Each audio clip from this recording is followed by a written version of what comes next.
Most parents have no idea what a scout is actually doing when he's sitting in those stands watching players play. So let me break it down for you.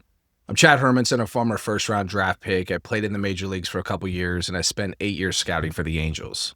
So here's what the job actually looks like. So when I would show up to the ballpark as a scout, I had a list of players or one really specific player that I was scouting or needed to turn into the Angels. Now, this player I'd likely had known about for the last 2 to 3 years, and now let's say they're finally a senior in high school, or they're even in college now, and I've watched them since, say, their junior or senior year in high school. My territory was Las Vegas, Arizona, Utah, Colorado, and New Mexico.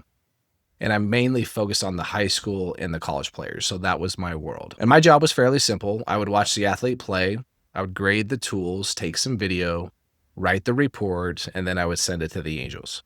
Usually a position player was definitely a couple games. You want to get a couple of bats in. As a pitcher, I want to see 2 or 3 starts before I write that report too.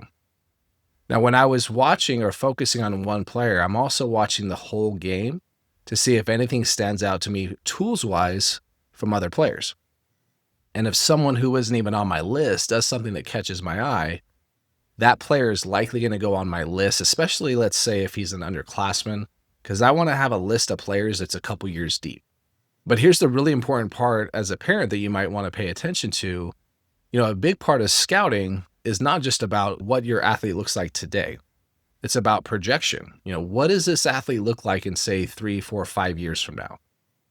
So we're evaluating who this player could actually be. We're thinking about what is the ceiling of this player.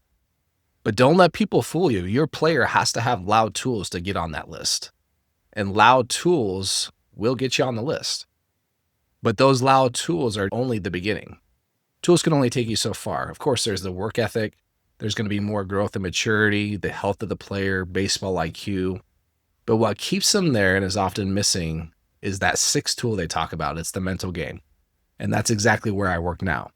Now, I'm going to be doing a full series here and breaking down exactly how scouts tend to think. We'll talk about tools, the showcases, projection, all of it. And I'm going to show you how the mental side of this connects to every single one of them. Follow so you don't miss it. And drop a comment below here. What's the one question that you've always wanted to ask a Major League Scout?